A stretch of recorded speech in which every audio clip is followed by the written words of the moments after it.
My fellow Americans, I'm speaking to you tonight from behind the resolute desk in the Oval Office. In this sacred space, I'm surrounded by portraits of extraordinary American presidents. Thomas Jefferson wrote the immortal words that guide this nation. George Washington, who showed us presidents are not kings. Abraham Lincoln, who implored us to reject malice. Franklin Roosevelt, who inspired us to reject fear. I revere this office, but I love my country more. It's been the honor of my life to serve as your president. But in the defense of democracy, which is at stake, I think is more important than any title. I draw strength and I find joy in working for the American people. But this sacred task of perfecting our union is not about me. It's about you, your families, your futures. It's about we, the people. We can never forget that, and I never have. I've made it clear that I believe America is at an inflection point. One of those rare moments in history when the decisions we make now will determine our fate of our nation and the world for decades to come. America's going to have to choose between moving forward or backward, between hope and hate, between unity and division. We have to decide, do we still believe in honesty, decency, respect, freedom, justice, and democracy? In this moment, we can see those we disagree with not as enemies, but as fellow Americans. Can we do that? Does character in public life still matter? I believe I know the answer to these questions because I know you, the American people. And I know this, we are a great nation because we are good people.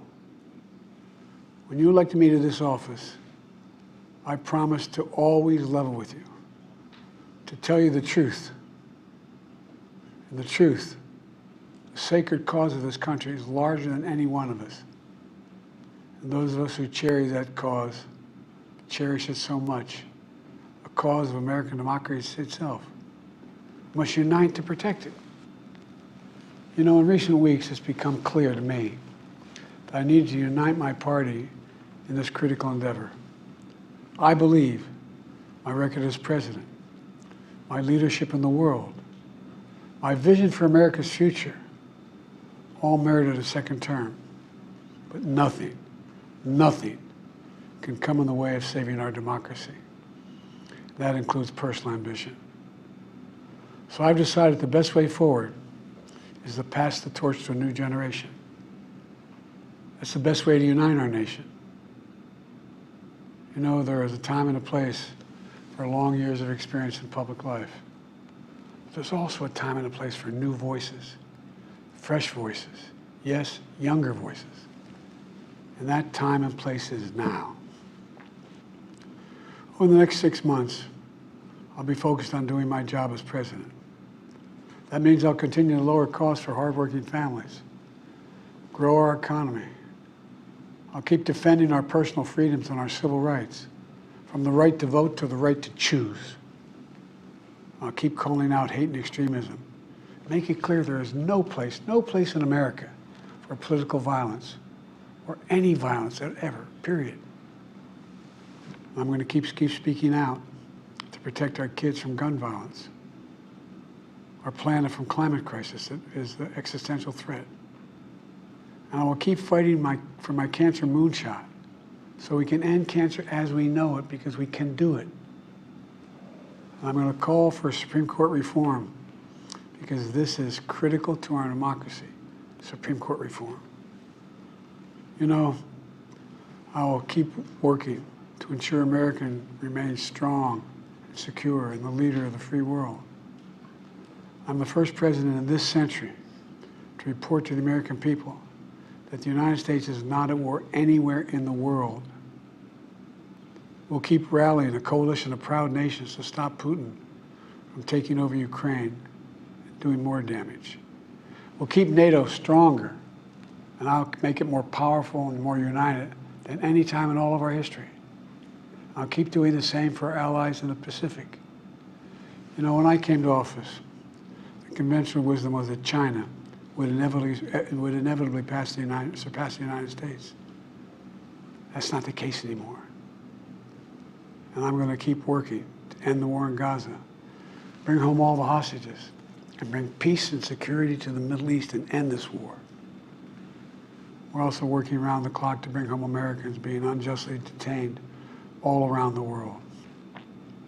You know, we've come so far since my inauguration. On that day, I told you, as I stood in that winter, we stood in a winter of peril and a winter of possibilities. Peril and possibilities. We were in the grip of the worst pandemic in a century. The worst economic crisis since the Great Depression. The worst attack on our democracy since the Civil War. But we came together as Americans, and we got through it. We emerged stronger, more prosperous, and more secure. Today we have the strongest economy in the world, creating nearly 16 million new jobs, a record. Wages are up. Inflation continues to come down. The racial wealth gap is the lowest it's been in 20 years. We're literally rebuilding our entire nation, urban, suburban, rural, and tribal communities. Manufacturing has come back to America. We're leading the world again in chips and science and innovation. We finally beat Big Pharma after all these years to lower the cost of prescription drugs for seniors. And I'm going to keep fighting to make sure we lower the cost for everyone, not just seniors. More people have health care today in America than ever before. And I signed one of the most significant laws helping millions of veterans and their families who are exposed to toxic materials. You know, the most significant climate law ever in the history of the world. The first major gun safety law in 30 years. And today, the violent crime rate is at a 50-year low. We're also securing our border.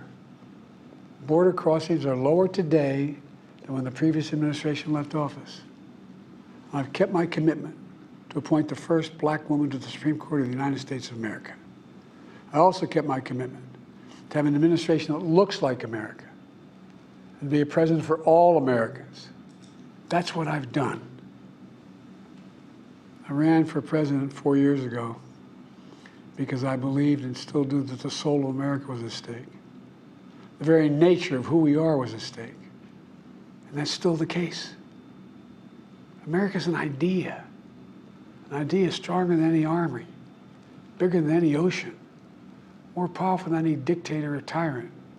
It's the most powerful idea in the history of the world. That idea is that we hold these truths to be self-evident. We're all created equal, endowed by our Creator with certain inalienable rights: life, liberty, pursuit of happiness. We've never fully lived up to it, to this sacred idea, but we've never walked away from it either. And I do not believe the American people will walk away from it now. In just a few months, the American people will choose the course of America's future. I made my choice. I've made my views known. I would like to thank our great Vice President Kamala Harris. She's experienced, she's tough, she's capable. She's been an incredible partner to me and a leader for our country. Now the choice is up to you, the American people. When you make that choice, remember the words of Benjamin Franklin hanging on my wall here in the Oval Office, alongside the busts of Dr. King and Rosa Parks and Cesar Chavez. When Ben Franklin was asked, as he emerged from the convention going on, whether the founders have given America a monarchy or republic, Franklin's response was, a republic, if you can keep it. A republic, if you can keep it. Whether we keep our republic is now in your hands.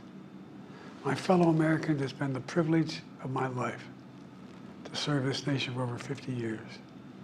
Nowhere else on earth could a kid with a stutter, from modest beginnings in Scranton, Pennsylvania, and Claymont, Delaware, one day sit behind the resolute desk in the Oval Office as President of the United States. But here I am. That's what's so special about America. We're a nation of promise and possibilities, of dreamers and doers, of ordinary Americans doing extraordinary things.